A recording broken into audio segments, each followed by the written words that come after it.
When you've been married for 50 years, you learn to notice the smallest inconsistencies, subtle shifts in routine, misplaced gestures, things that just don't fit. That evening, as I pulled into the driveway earlier than usual, something felt wrong. The lights were on upstairs, and Linda's car sat in its usual spot, but the house seemed quieter than it should have been. I stepped inside, setting my keys on the counter. Normally, I'd hear the faint hum of the TV or her favorite crime podcasts playing in the background. Instead, there was silence, dense, unnatural. As I climbed the stairs, muffled voices reached my ears. A man's voice. Laughter. Then hers. Soft, flirtatious. My hand tightened on the banister as I reached the top. The door to our bedroom was ajar, and through the crack, I saw them. Linda, sitting on the edge of our bed, her hand on his knee. Richard, our neighbor, mid-40s, smug, and shirtless. I didn't storm in. I didn't yell. I didn't need to. Reaching for my phone, I began recording, capturing every second of their betrayal. Linda's laughter, Richard's arrogance, it all became evidence. Proof. When I'd seen enough, I stepped back, leaving as quietly as I'd come. Downstairs, I sat in the kitchen, the house still silent around me, and began to plan. Divorce wasn't enough. No, this required precision. It required them to pay for their arrogance and disrespect. Men like Richard think they are untouchable. They mistake politeness for weakness, assuming there will be no consequences.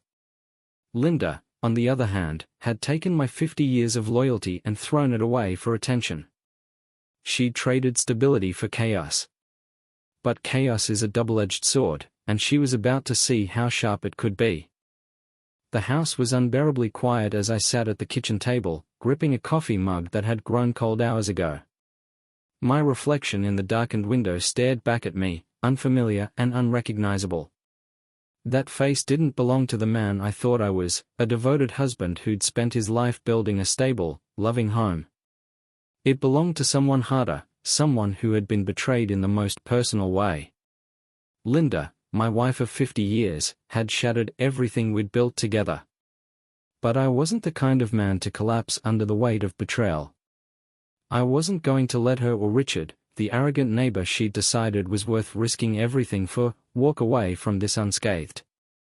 As the first light of dawn crept through the windows, her footsteps echoed on the stairs. She appeared in the kitchen doorway, her expression hesitant. Something about the way she froze told me she sensed the change. "You're up early," she said, forcing a smile that didn't reach her eyes. "Everything okay?" I didn't respond right away. Instead, I let the silence stretch, heavy and unyielding. Her fingers fidgeted against the edge of the counter. "Sit down," I said finally, my voice devoid of emotion. "We need to talk." She hesitated, then slowly moved to the chair across from me, lowering herself into it as though she knew what was coming. "What's going on?" she asked, her voice quieter than usual. I reached into my pocket, pulled out my phone, and set it on the table between us. Without a word, I pressed play. The sound of her laughter filled the room, followed by Richard's voice. The video on the screen left no room for misunderstanding. Her betrayal was laid bare, every second of it recorded. Her face drained of color. "David, Don't," I said sharply, cutting her off. "Don't insult me by pretending this isn't what it looks like. I saw everything, Linda. I heard everything." Her hands trembled as she reached for a tissue. "It was a mistake," she whispered, her voice breaking. "It didn't mean anything." "How many times?" I asked, leaning forward, my voice low and controlled. "What? How many times?" My eyes locked onto hers, unflinching. "Don't make me ask again." Her lips parted, but no sound came out. Finally, after a long pause, she answered. 5 times. I leaned back in my chair, the weight of her confession settling over me. 5 times, I repeated slowly, shaking my head. You had 5 chances to stop. 5 chances to tell me the truth. But you didn't, did you? Instead, you treated me like an idiot, like I wouldn't notice. David, I'm sorry, she sobbed. I didn't know how to tell you. I didn't mean to hurt you. You didn't mean to get caught, I interrupted, my voice icy. There's a difference. I stood and walked to the counter, where I had prepared a set of car keys, a wallet, and a folder. I picked them up and turned back to face her. Here's how this is going to work, I said, my tone steady. You leaving. Right now. The car is parked out front. In it, you'll find the clothes I packed for you. Your credit cards? Cancelled. The joint accounts? Frozen. And don't even think about touching the jewelry. It's locked away, and you'll never see it again. Her jaw dropped in disbelief. You can't just throw me out. I already have, I replied. She stood, her movements jerky and frantic. David, please. We've been married for 50 years. Don't do this. We can work through it. I still love you. No, you don't, I said, my voice as cold as the air between us. You loved the comfort I gave you. The life I built for you. But you didn't love me. If you did, we wouldn't be standing here. I walked to the front door and opened it. Go, I said simply, gesturing for her to leave. Tears streamed down her face as she stared at me, hoping I might relent. When she realized I wouldn't, she stepped outside, her shoulders slumping in defeat. The door clicked shut behind her, and for the first time in days, the house felt lighter. But this was far from over. Linda was only the first step. Now it was Richard's turn. The house was quiet again, but this time, it felt like mine. The air was different, lighter somehow, as if purging Linda had also rid the place of the weight of her betrayal. But I wasn't celebrating yet. One problem had been dealt with, but the bigger one remained, Richard. I spent the next few hours piecing together a plan, one that wouldn't just teach him a lesson but would dismantle his life piece by piece. He thought he could humiliate me, take what wasn't his, and get away with it? Not a chance. By mid-afternoon, I was ready to make my first move. I'd done my research, and Richard wasn't just some harmless neighbor. He was a real estate agent, known for his flashy personality and too-good-to-be-true deals. A guy like that? He probably had more skeletons in his closet than even he could remember. All I needed to do was find them, and expose him. I started by calling an old friend, Mike, who worked in private security. Mike and I went way back, and he owed me a favor. Mike, I said when he picked up, I've got a job for you. A big one. He listened carefully as I explained the situation, his tone calm but tinged with curiosity. So, you want me to dig up dirt on this guy? Exactly, I replied. I want everything, financial records, past deals, anything shady he's done. And if you find something big, I want proof. Mike chuckled. This sounds personal. It is, I said flatly. Consider it done, he replied. Give me 24 hours. With Mike on the case, I turned my attention to something more immediate, setting a trap that Richard couldn't escape from. I knew his routine well enough, he was a creature of habit. Every Wednesday, like clockwork, he hit up a bar downtown, schmoozing clients and basking in his own arrogance. That would be the perfect place to confront him, but not before I had everything I needed to back him into a corner. The next day, Mike delivered. You're not going to believe this, he said over the phone. Your boy Richard has been a busy man. He's running a little side hustle, skimming money off real estate deals. Nothing too obvious, but enough to cause serious trouble if it came to light. That's exactly what I needed, I said, a grim satisfaction settling over me. Send me everything you've got. Within minutes, my inbox was flooded with emails, contracts, bank statements, and even a few damning messages between Richard and his business partners. It was perfect. With this, I could ruin not just his reputation but his career. But I wasn't done yet. I wanted to hit him where it hurt the most. I spent hours crafting an anonymous email, attaching the evidence Mike had gathered. The recipients? Every client Richard had ever worked with, his employer, and a few local news outlets for good measure. I made sure the message was clear: this is the man you're trusting with your money. By the time I hit send, I was already imagining the fallout. But that wasn't enough. I needed him to feel the consequences firsthand. That evening, I drove to the bar where Richard held court every week. I parked a block away and waited, watching as he arrived in his flashy car, wearing that smug grin I'd come to despise. He strutted inside, completely unaware of what was coming. I waited until the bar was busy, the kind of crowd that made sure every word and action wouldn't go unnoticed. Then, I walked in. The second he saw me, his grin faltered. For a moment, he looked genuinely confused, as if trying to figure out why I was there. "David," he said, forcing a smile as I approached his table. "Didn't expect to see you here." "Richard," I replied, my voice calm but carrying enough weight to make him shift in his seat. "We need to talk." The people around us began to quiet, sensing the tension. "I don't think there's anything to talk about," Richard said, trying to brush me off. "Oh, I think there's plenty," I said, leaning closer. "Like how you've been stealing money from your clients. Or how you've been sneaking around with my wife." His face went pale, the smug confidence replaced by something closer to panic. "I don't know what you're talking about," he stammered. I pulled out my phone, the same one I'd used to record Linda, and tapped the screen. His voice echoed through the bar, loud enough for everyone to hear. "David, stop," he hissed, glancing around as people began to whisper and stare. "Why?" I said, my tone mocking. "Feeling embarrassed?" "You should be." The bartender stepped closer, looking uneasy. "Everything okay here?" "Oh, everything's fine," I said, turning to him with a smile.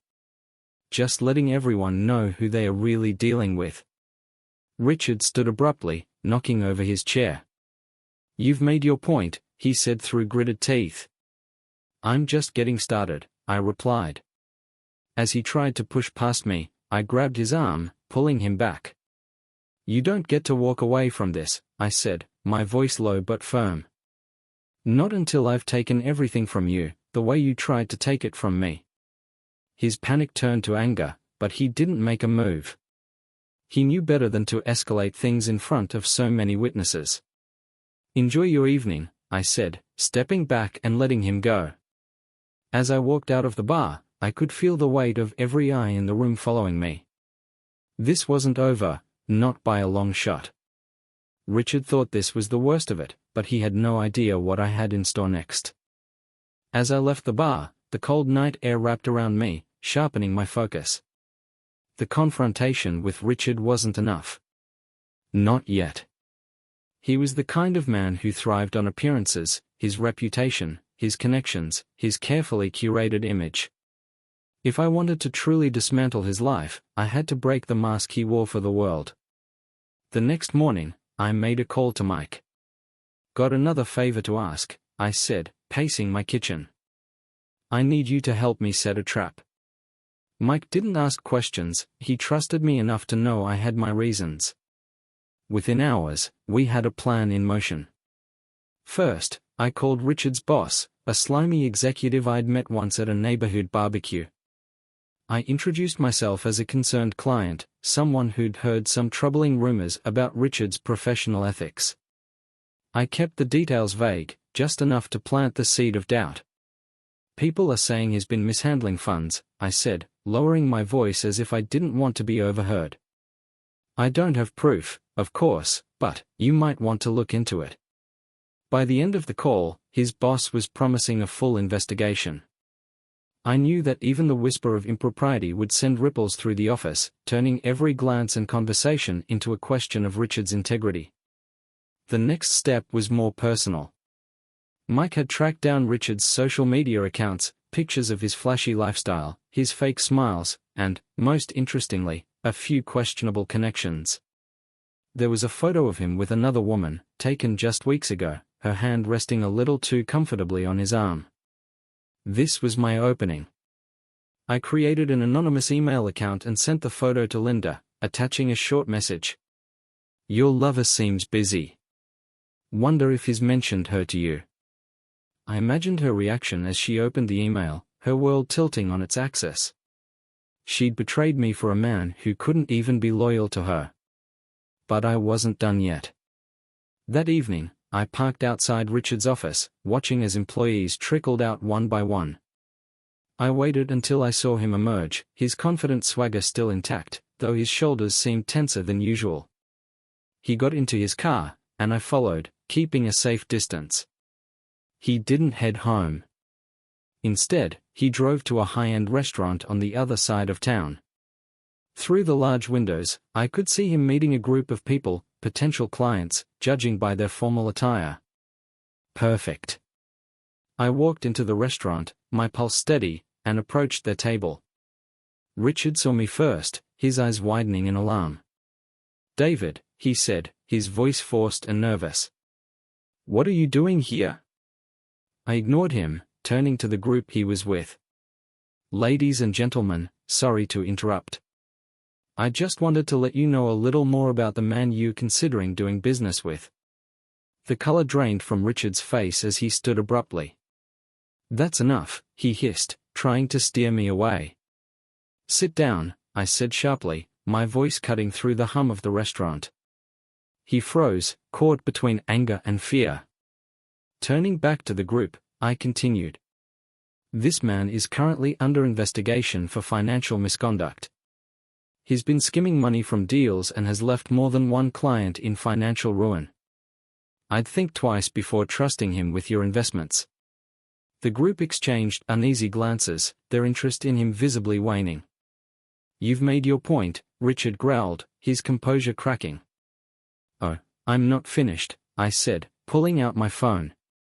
I tapped the screen, and a recording of his voice filled the air, the same smug tone from the video I'd taken of him with Linda. The reaction was immediate. One woman stood up, grabbing her purse and muttering something about finding someone more professional. The others quickly followed, leaving Richard alone at the table, his face flushed with humiliation. "You think this is funny?" he snapped once we were outside. "I think it's justice," I said calmly. "You thought you could take what was mine and walk away without consequences. Now you're seeing what it feels like to lose." His hands balled into fists, but he didn't make a move. He knew better. "This isn't over," he said through gritted teeth. "No," I agreed, stepping closer. "It's not. Not until I've taken everything from you." As I drove home that night, I couldn't help but feel a grim satisfaction. Richard's life was starting to unravel, and Linda was no doubt questioning every decision she'd made. But this wasn't about revenge anymore, it was about making sure they understood the cost of their betrayal. And I wasn't finished yet. When I woke up the next morning, the first thing I felt wasn't satisfaction. It was hunger, an insatiable drive to finish what I'd started. Linda's betrayal had already shattered the life I'd built, and Richard was beginning to taste the consequences. But it wasn't enough. Not yet. I wasn't going to stop until I'd taken everything from him. The day began with a call to Mike. "You're relentless, aren't you?" Mike chuckled, but there was a note of respect in his voice. "Got any more dirt on Richard?" I asked, pacing the living room. "You're not going to believe this," he said, the grin in his voice evident. "Turns out our boy has been fudging more than real estate deals. He's behind on his taxes, way behind. We're talking IRS-level trouble if someone were to report him." That was all I needed to hear. "Get me the details," I said. By mid-afternoon, I had everything, copies of financial records, inconsistencies in his reported income, and enough proof to make any auditor salivate. I wasn't about to let this opportunity slip through my fingers. I crafted an anonymous tip, carefully worded, and sent it to the IRS. The beauty of this move was its subtlety. Richard wouldn't know it was me, but the stress it would cause? That was guaranteed. But I wasn't done yet. That evening, I visited an old acquaintance, Charlie, who ran a local newspaper. Charlie was the kind of guy who loved a juicy story, especially if it involved someone's fall from grace. "David," he greeted me, leaning back in his chair. "It's been a while. What brings you here?" "I've got a story for you," I said, setting a folder on his desk. He opened it, flipping through the pages, his eyebrows rising higher with each piece of evidence. "Richard, the real estate guy? This is big. You sure it's legit?" "Every word," I replied. Charlie whistled, leaning forward. "This'll make waves. I'll need a few days to verify everything, but once I do—" "Make it loud," I said, my voice low but firm. "You got it." By the time I left Charlie's office, I could almost picture the chaos that would follow. Richard thrived on his image, his polished reputation, his charm. But once that image was shattered, he'd have nothing. But even with these moves in play, I wanted more. I wanted to hit him where it hurt most, his ego.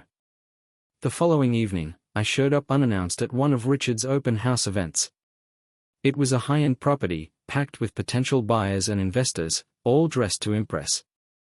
Richard stood in the center of the room, basking in the attention as he gave his well-rehearsed pitch. I waited until he was mid-sentence before stepping forward. "Richard," I called out, my voice carrying across the room. He froze, his smile faltering as he turned to face me. "David," he said, forcing a laugh. "Didn't expect to see you here." "I'm sure you didn't," I replied, my tone sharp. "I just thought everyone here should know exactly who they're dealing with." Murmurs rippled through the crowd as people turned to watch. "Richard here is under investigation," I continued, my voice calm but cutting. "He's been skimming money from deals, defrauding his clients, and, oh, let's not forget his little extracurricular activities with married women." The room went silent. Richard's face turned red, his jaw tightening. "That's enough," he snapped, stepping toward me. "Oh, I'm just getting started," I said, pulling out my phone. With a tap, I played the recording of his voice, the one I'd taken during his time with Linda. The reactions were immediate. Some gasped, others whispered among themselves. A woman near the back shook her head and walked out. "You've made your point," Richard hissed, his voice low. "I haven't even begun," I said, meeting his gaze. "This is just the beginning, Richard. You took something from me, and now I'm taking everything from you." He lunged at me, his fist swinging. I sidestepped easily, grabbing his arm and twisting it behind his back. "Try that again," I whispered in his ear, "and I'll make sure you're not just embarrassed, you'll be ruined." I released him, shoving him forward. He stumbled, catching himself on the edge of a table, his face a mask of rage and humiliation. "You'll regret this," he spat, his voice shaking. "I already regret not doing it sooner," I said, turning and walking out as the crowd parted from me. As I drove home that night, my hands steady on the wheel, I felt the first stirrings of satisfaction. Richard's carefully constructed world was crumbling, and I was the one holding the wrecking ball. But there was still more to do. This wasn't just revenge anymore, it was justice. And I was just getting started. I sat in my living room, the muted glow of the TV casting shadows across the walls. The volume was off, but the scrolling news ticker at the bottom of the screen carried my handiwork. The headlines were relentless: a local real estate agent accused of fraud, and scandal rocks high-end realtor Richard Turner. The fallout was swift, public, and exactly what I'd planned. On the coffee table, my phone buzzed incessantly, notifications, emails, updates. The world was finally seeing Richard for what he really was, a fraud, a liar, and a man who didn't hesitate to destroy others for his own gain. But this wasn't over. Not yet. By late morning, I got a call from Mike. "You've done it now," he said with a low laugh. Richard's boss kicked him out.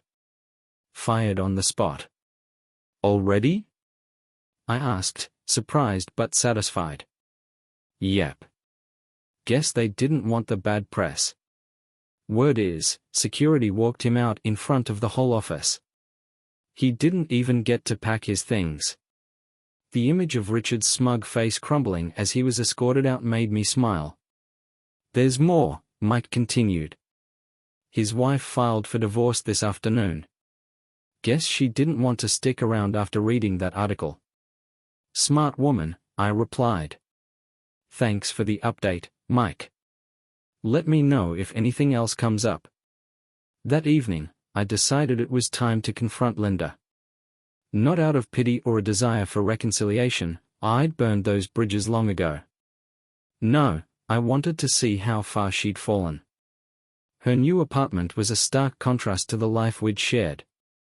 The building was run down, with cracked pavement and flickering lights in the hallway.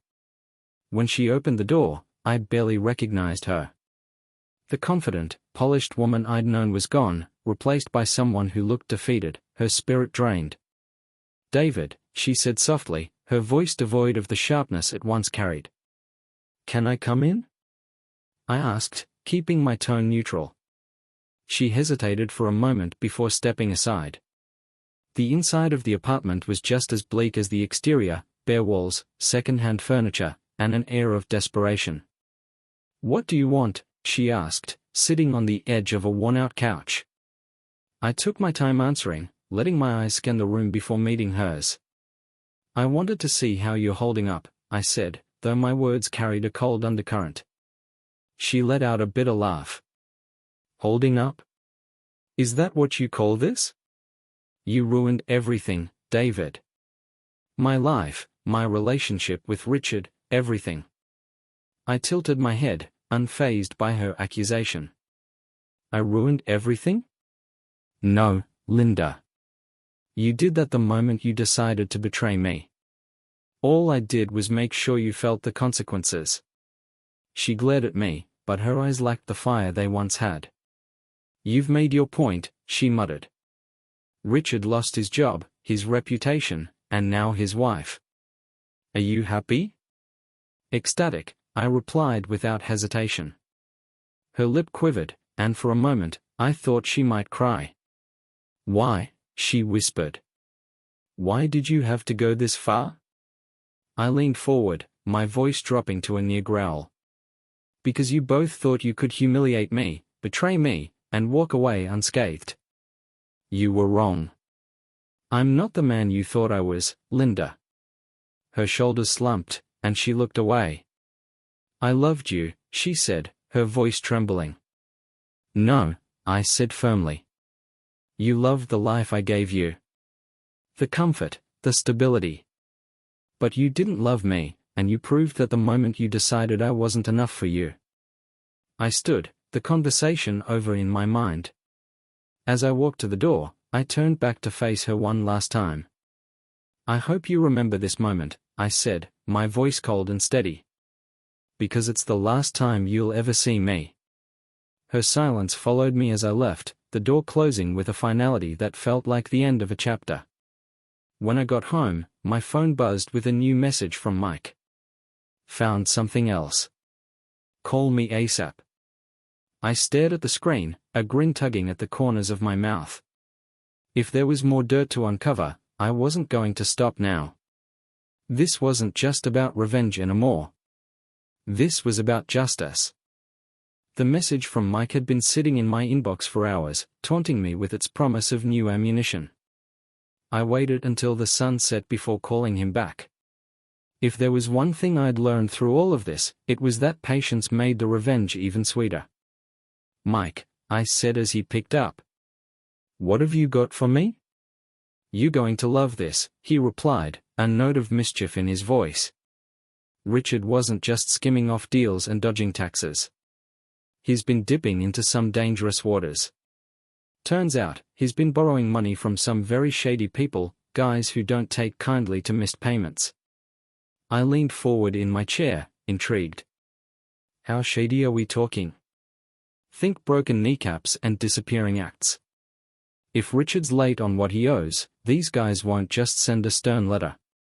They'll come knocking, and they won't leave empty-handed. For the first time in weeks, I felt a flicker of genuine amusement.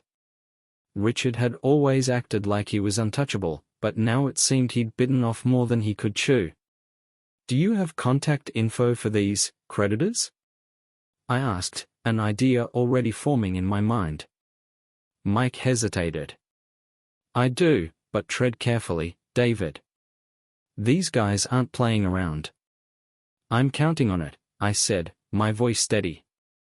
Send me what you've got. The next morning, I sat in my car outside a rundown office building on the edge of town. The name on the door was deliberately vague, Investment Solutions, but I knew exactly what kind of business was being run inside. The man I was meeting, Dominic, had a reputation that made even seasoned criminals think twice. He was the kind of person you went to when you needed a favor and didn't care about the cost. David, he said as I stepped into his office, his voice smooth and cold. Mike told me you'd be coming. What can I do for you? I laid Richard's file on the desk, pages spilling out like evidence in a courtroom. I hear Richard Turner owes you money, I said. Dominic's eyes flicked to the file, his expression unreadable. He does, he replied. Why do you care? Because I want to help you collect, I said, leaning back in my chair. His interest was piqued now. And what's in it for you?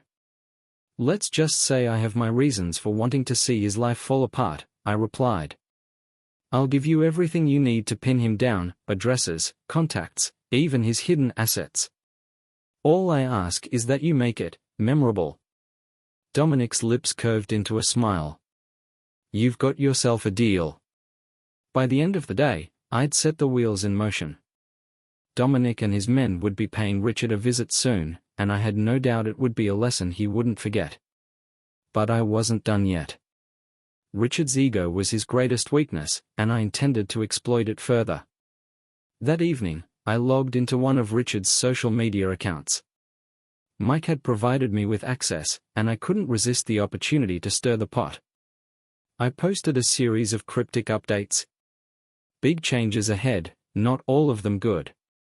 When it rains, it pours. Time to face the music. The comments started rolling in almost immediately.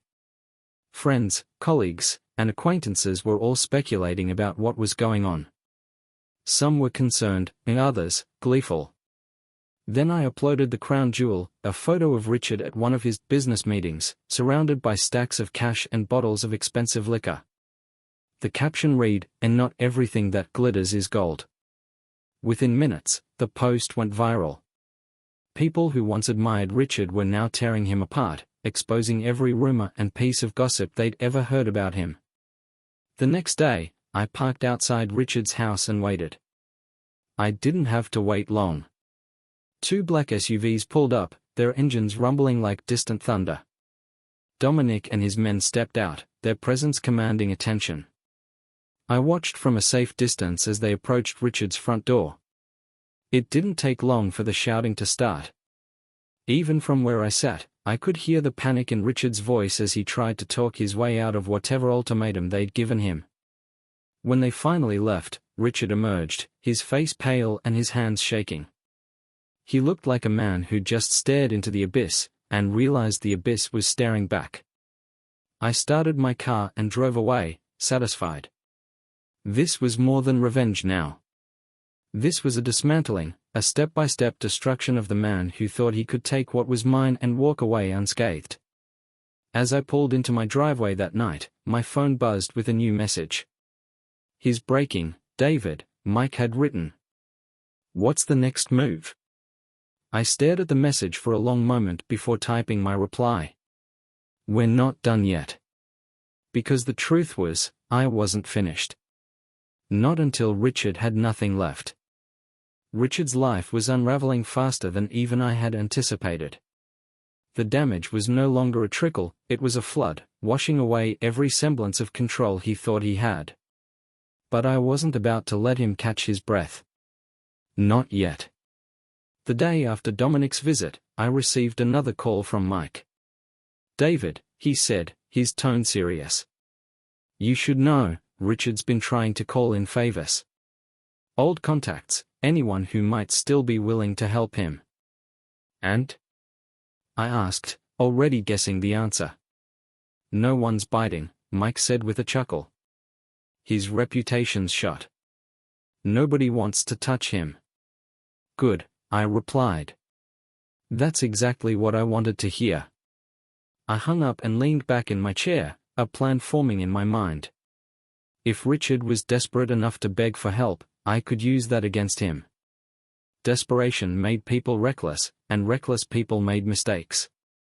That evening, I took a drive to one of the luxury hotels downtown. I'd heard through the grapevine that Richard was staying there after being kicked out by his wife. The irony wasn't lost on me, he'd gone from living in a sprawling home to renting a room he could barely afford.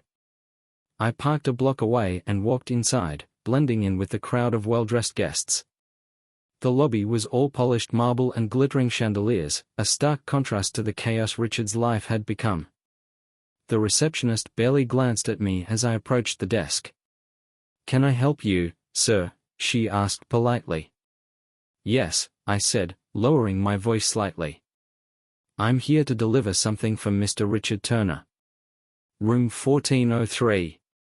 She hesitated for only a second before nodding. "You can leave it here, and we'll make sure it gets to him." "I'd prefer to deliver it personally," I said, adding a note of urgency to my tone.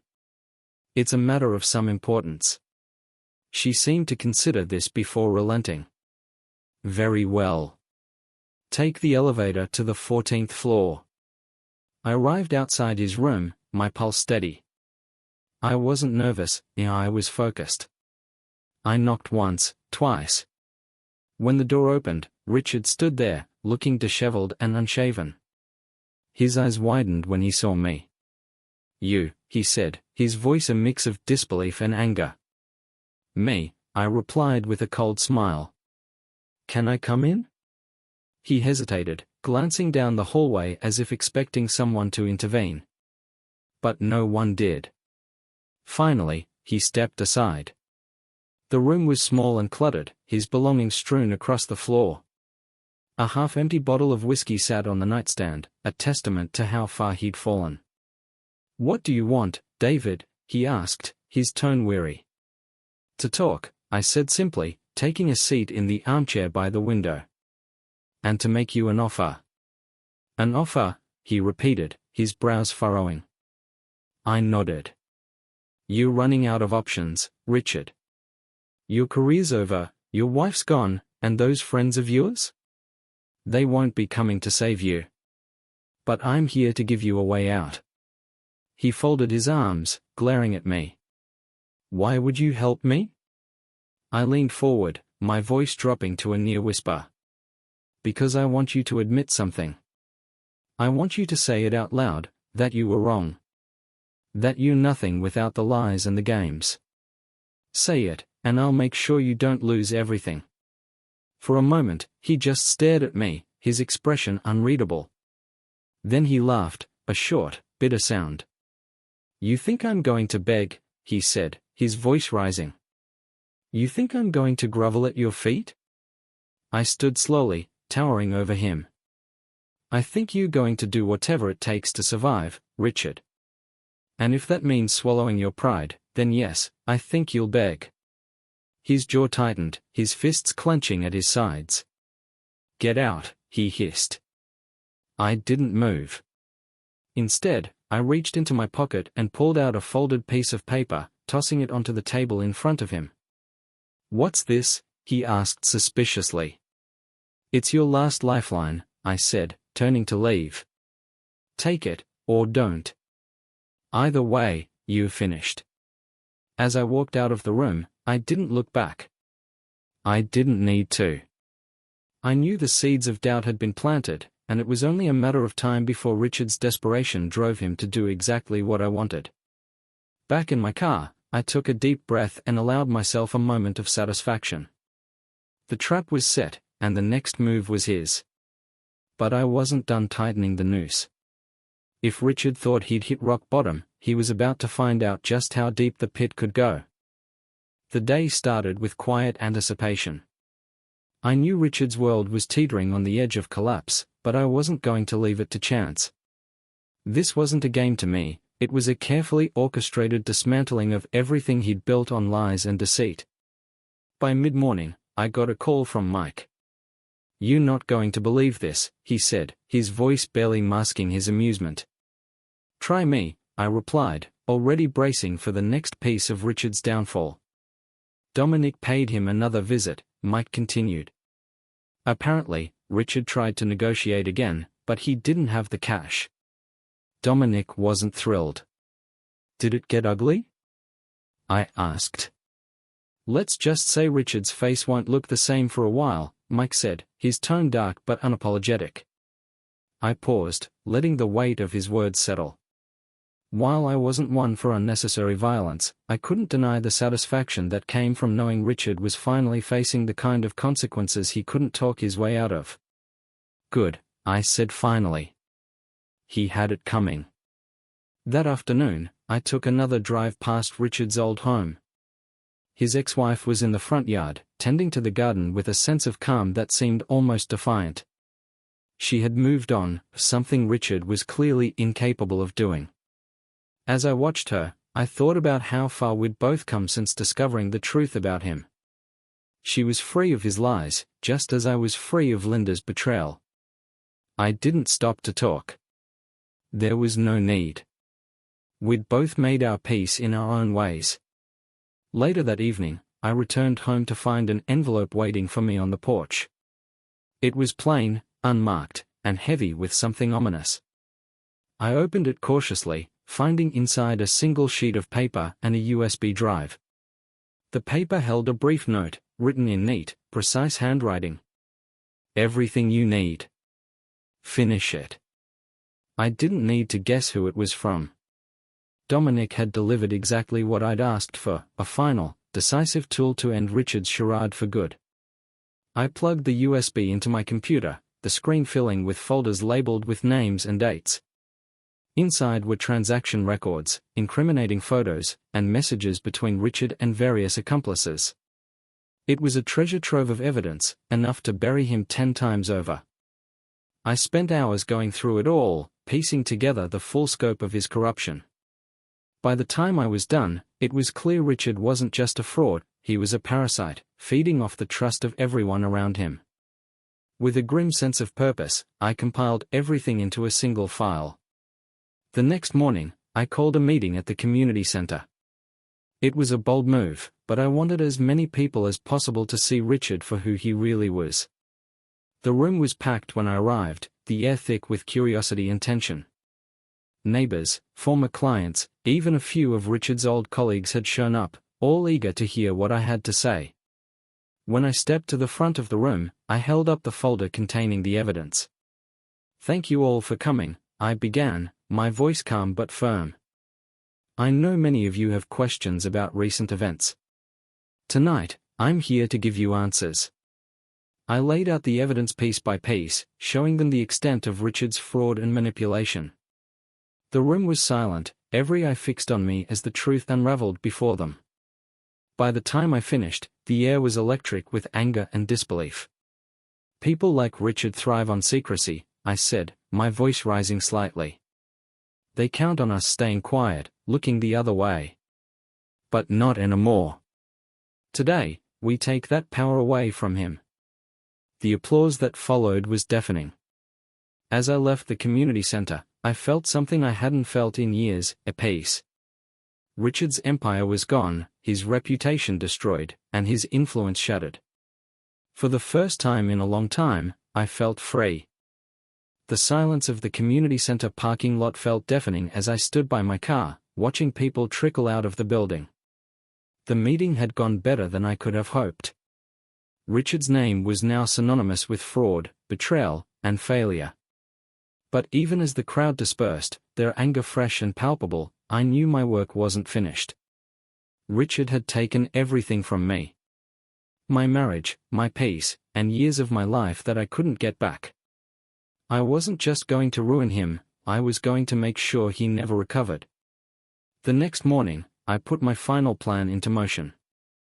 I started by reaching out to every local news outlet I could find, sending them the evidence Dominic had provided. I wasn't subtle about it, either. I made sure the story had enough impact to dominate headlines for days: a fraudulent realtor's secrets exposed, a trail of lies and betrayal. Within hours, the story went viral. News anchors dissected Richard's downfall, analysts speculated about potential criminal charges, and social media exploded with memes mocking him. Every time I turned on the TV or opened my phone, there was Richard's face plastered across the screen, his carefully crafted persona shattered for the world to see. But that wasn't enough. That afternoon, I paid one last visit to Dominic. When I walked into his office, he was leaning back in his chair, a cigar in one hand and a satisfied smirk on his face. "David," he said, exhaling a plume of smoke. "You're a hard man to impress, but I think even you'll like this."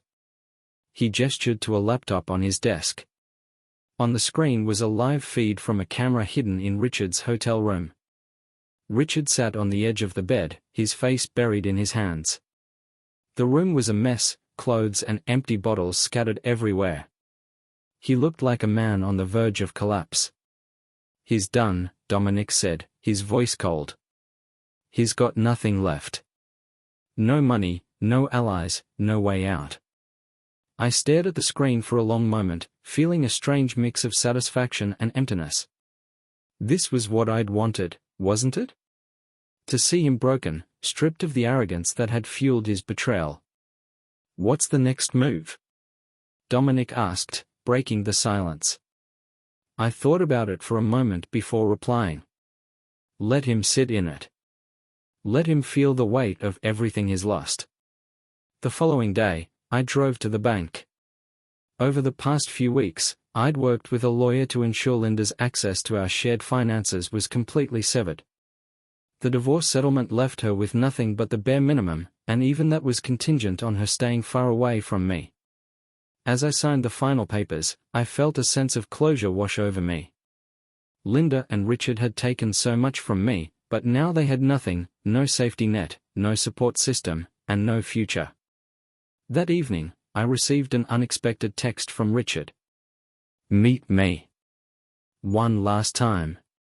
You owe me that much." I stared at the message, my mind racing. Part of me wanted to ignore him, to let him drown in the mess he'd made. But another part of me, one driven by curiosity and a need for finality, wanted to see him face to face. I replied with a single word: "Aware."